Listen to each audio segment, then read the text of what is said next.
Attorney General Pam Bondi is vowing to target anyone who is engaged in, quote, hate speech in the wake of Charlie Kirk's death. Now, Bondi is facing heat from across the spectrum over her comments. Here she is on Katie Miller's podcast yesterday.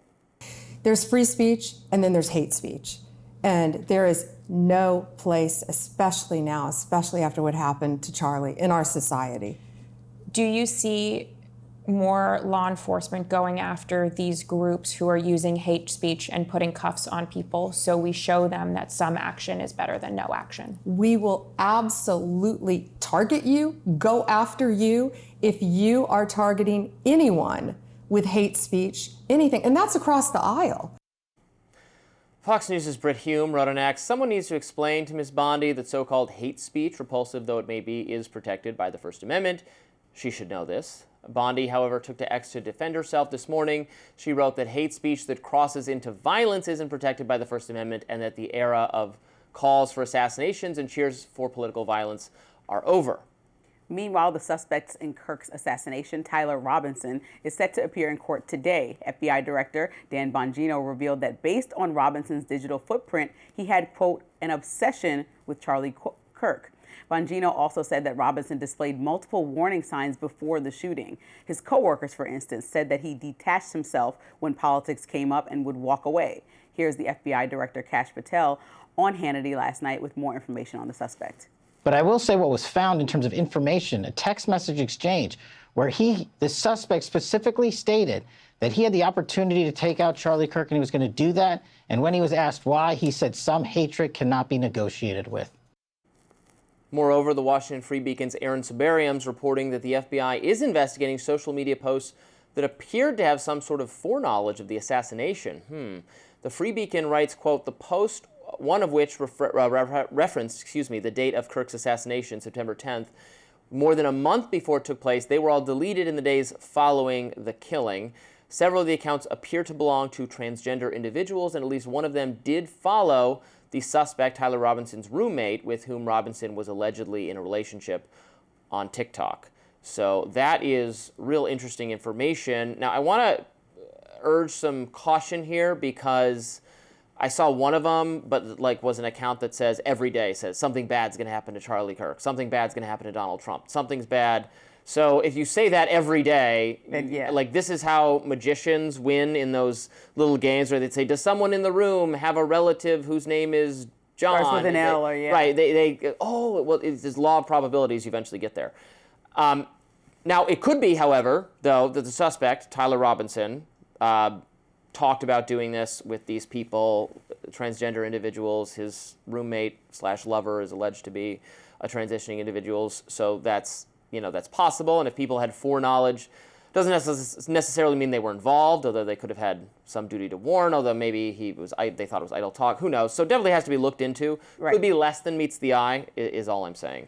You, myself, and our producer, Louis, were talking about this yesterday, and I was like, oh my gosh, it's some fake account making it up. But I looked into it, and now that they're investigating, it actually is very scary. So I think that they should look at anybody that was connected, especially if they're following anybody related to the shooter, because that's something that you want to make sure that people are not complicit in this. That would be too much if he acted alone. of a coincidence. It just seemed very coincidental, and stuff like that makes me uncomfortable. I think my bigger issue is even when you look at this and step back at every information that we have now, it's like people are still trying to connect this to this leftist ideology, and that's the bigger goal for them, rather than finding out if there are 5 people involved that helped him, 1 person, or figuring out what group to pin this on. So I think the more information that comes out about who he was dating, to me, matters more to people than why a killer killed someone. And I think that we have to just change the conversation into what this criminal did and prosecuting him to the further extent of the law, as opposed to how we can tie him so close to another political party. And the reason I say that is, if you remember, a decade ago when Dylan Roof shot all the black worshipers in South Carolina at the church, President Obama was there, and he did not tie any of those actions to the Republican Party. It's a leader's responsibility to, no, he didn't go up there after the shooting or even weeks after the shooting and say, this is Republicans' fault. Like, we're seeing a lot of leadership. Maybe he didn't. I saw plenty of assertions I didn't ask in about mainstream media that this is the fault of right-wing rhetoric or Fox News or all of that. Well, he was trying to say that he's trying to, incite a race war with his actions because he feels that black people were taking over white people, again, space in this world, and having conversations like many politicians do that are about the great replacement theory, or that is happening in some form, including J.D. Vance, including Trump, including Marjorie Taylor Greene. Well, then that becomes uncomfortable. But at the same time, it's not their fault that Dylan Roof went in there and shot up those worshipers. Right. That's a racist man who committed a crime. And so I think that we have to make sure we're differentiating when people do criminal acts and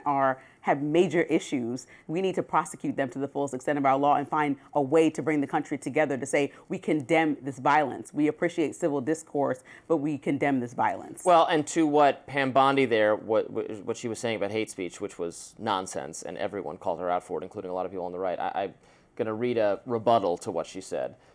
Hate speech does not exist legally in America. There's ugly speech, there's gross speech, there's evil speech, and all of it is protected by the First Amendment. Keep America free. You know who said that? Who? Charlie Kirk.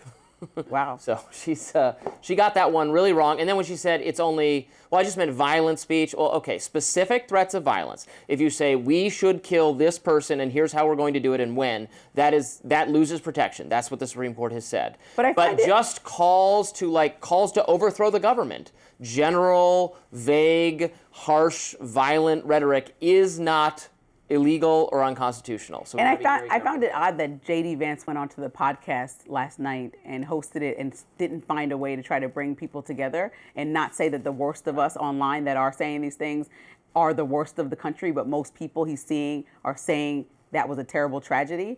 And I think that was a moment for the vice president of our country to do something a little bit different, but also he said no not call to unity cancel. With those who call for violence. But also he's calling to cancel people on a platform where you're saying the man who created that platform wouldn't have called to cancel people.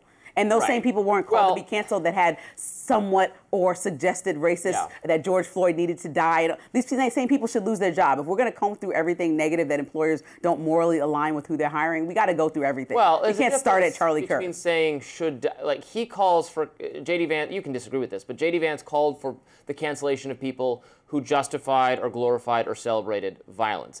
If people, I think the George Floyd. Some people celebrated the violence from a police officer to that man. Should have gotten killed, and it was good that he got killed. Yes, there's plenty of negative comments under my post specifically to try to go and get them all. No, about he deserved to die. He's a drug addict. These are all things that I got on X, is what I'm saying. I think what you got was, I could be wrong. I think what you got was pushback from the idea that it was the police officer's fault, which I don't agree with, or some criticism of his. I mean that he had multiple run-ins with law enforcement. He had threatened a woman, that kind of thing, is different from saying he should have died or that we're happy he died, which is what people said about Trump. We're gonna have to talk about this more. I know we got to go. So the Trump administration confirming another deadly strike that was carried out on an alleged cartel boat. That's up next. Why some members of Congress are calling it an overreach from the executive branch.